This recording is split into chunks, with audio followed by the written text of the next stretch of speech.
Hello, this is Sondra Oster Baras bringing you a few words of Bible from the heart of Biblical Israel.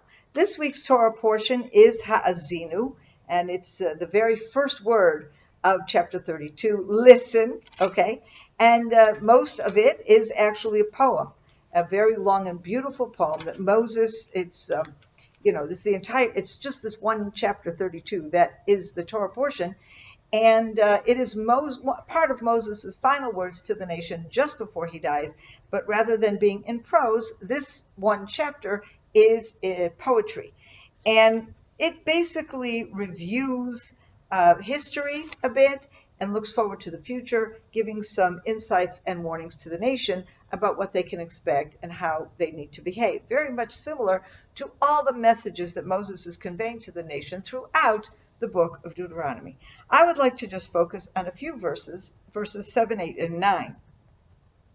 Verse 7, remember the days of old, consider the years of ages past. Ask your father, he will inform you. Your elders, they will tell you.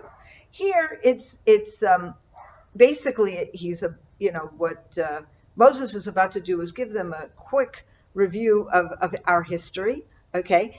But these verses themselves and the way they are written tell us how important it is to appreciate, study, and understand history. Okay? Remember the days of old. Remember. You can't remember something you did not experience. And yet we are expected to know history as if we are remembering it.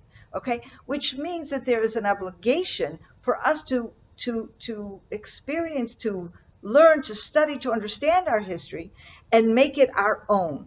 Even if we weren't there personally, once we make it our own, it is something we can then remember. And the second half of the verse tells us a little bit about how that needs to happen.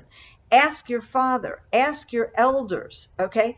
In other words, this is not, history is not something that you write scholarly tomes about, put it in the library, and expect the younger generations to do research and write a term paper. Okay, now that is important, of course, for those who have scholarly interests and want to really deeply understand history. But first and foremost, the history of our people is something that needs to be transmitted orally and from father to son, from the elders to the younger generation.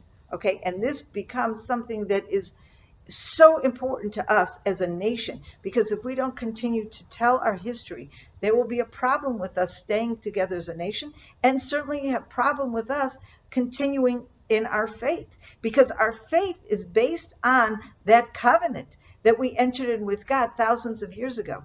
It is based on the joint history, the Exodus from Egypt, and God taking us into himself, bringing us as his son, as his nation. And therefore, we need to understand and know this history, and we have to live it. We have to remember it, which means our families, our parents have to tell it to us, and we in turn need to convey it to our children.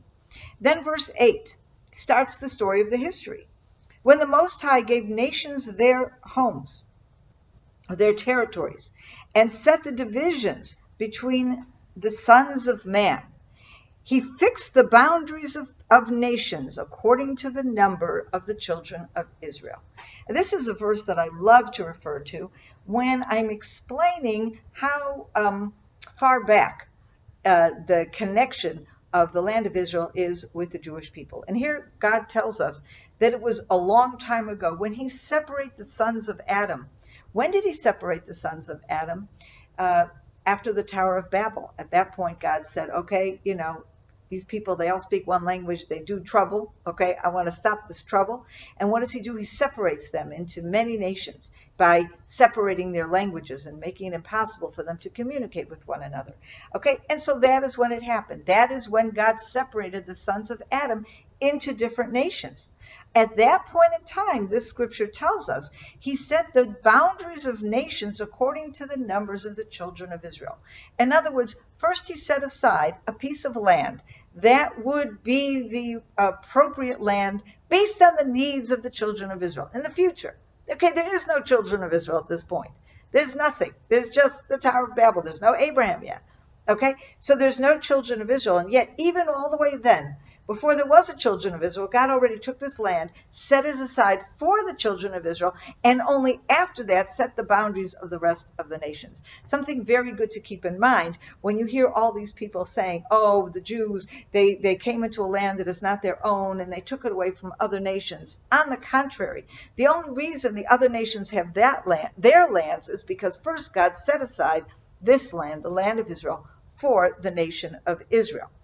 And of course, the final verse that kind of says it all, for the Lord's portion is his people, Jacob his own territory, his own allotment. And so basically here what we hear is that not just that God set aside the land of Israel for the nation of Israel, but the land of Israel and the nation of Israel is God's territory. We have a separate, special relationship with God, but that also has to do with the connection that God has with the land of Israel. Okay? And it reminds me where it says that it is the Lord's portion is his people. It's kind of very similar to this idea that the Levites do not have a portion in the land of Israel because their portion is their service to God. God is their portion, okay? And this is a very similar idea, that God's portion is his people. And in this case, he did translate into a physical portion, which is the land of Israel. But ultimately, the land of Israel belongs to God. And it is God who has said, my people are my portion. I will give them my land. And so it's not just that God set aside lands and gave it this to that and to everyone, but that when it comes to the land of Israel and the nation of Israel, it's not something that God releases. It remains God's territory. The nation of Israel and the land of Israel remains God's territory. And we learn that also in Leviticus when we learn about Jubilee. God says, for the land is mine. Okay? And so that is a very unique attribute to both the land of Israel, to the nation of Israel, and the connection between the two of them. Have a wonderful weekend. Shabbat Shalom. I hope you enjoyed that video, and we'd like to be sure you're getting all of our video content. So just click on the subscribe button below as well as on the notification bell, and that way you will have easy access to all our material. We look forward to staying in touch with you. God bless you, and have a wonderful day.